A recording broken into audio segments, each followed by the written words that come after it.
My hand is shaking on the handle. The wood feels ice cold against my palm. Something is breathing. Right behind the door, I can hear a wet, rhythmic scratching. It sounds like fingernails on a chalkboard. Please, just let this be a dream. A soft voice whispered my name. It didn't come from the hallway. It came from inside the dark closet. I'm recording this so someone knows. If I don't make it to morning, you'll understand why I stayed so long. Before we go deeper into the dark, if you've ever felt watched, subscribe. Help me feel a little less alone. The knocking started exactly 7 days ago. It always happens at 3 in the morning. And tonight, the door finally creaked open. My apartment used to feel so safe. Just a small studio on the 4th floor. Cheap rent. But it was mine. I'm a heavy sleeper, usually. The city noise usually lulls me out. Sirens and traffic are my white noise. I work late shifts at the hospital. Coming home to silence was a gift. I just throw my keys and crash. The closet is an old, heavy oak. It's built directly into the bedroom wall. I keep my winter coats in there. Life was boring. And I loved it. No drama, no stress, just sleep. Until last Tuesday. Everything changed. I remember checking the time on my phone. The blue light blinded me for a second. It was exactly 3 o'clock a.m. Thump. A single, heavy, dull sound. It woke me up instantly. I thought it was the upstairs neighbors. Maybe they dropped a heavy book. I rolled over, trying to ignore it. Thump, thump. It was closer this time. Much closer. It came from the corner of my room. I sat up, squinting into the dark. The closet door was shut, as always, but the air felt strangely heavy. I told myself it was the pipes. Old buildings make weird noises at night. My heart was racing, for no reason. Then, I heard the sliding sound, like a coat hanger moving on the rack. Z-Z-Z-Z-Z-Z-T. Slowly, across the metal bar. I didn't move. I didn't even breathe. I stared at the crack under the door, waiting for a shadow to move. The next night, it happened again. 3 a.m.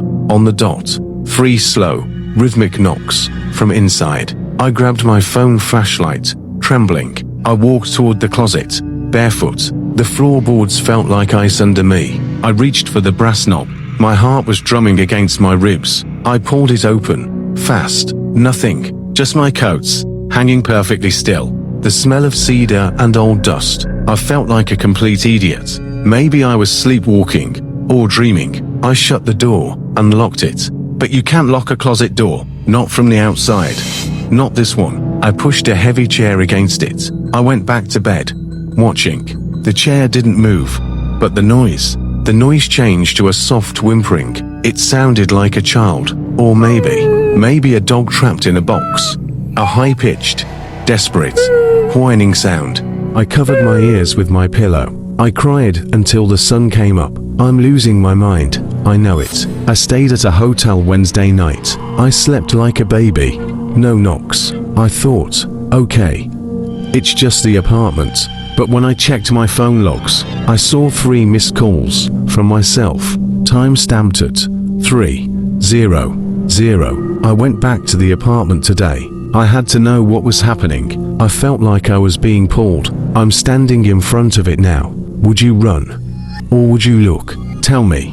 Because I'm terrified to move. It's 2:59 a.m. right now. I'm sitting on the edge of my bed. The chair I placed has been moved. The closet door is open, an inch. Just a sliver of total black void. The smell of rotting meat is everywhere. Knock. It didn't come from the wood. It came from the floor inside. Something is crawling out of the clothes. I see long, pale, spindly fingers. They are gripping the edge of the door. The fingers have too many knuckles. The skin looks like wet, gray paper. They are pulling the door wider.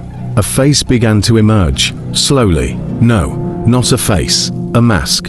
A mask made of my own skin. It had my eyes, my mouth, but it was stretched and wrong. It smiled, and it didn't have teeth. The thing whispered, in my own voice, "Move over," it said, so softly. It's my turn to sleep in the bed. I scrambled back against the headboard. I tried to scream, but nothing came.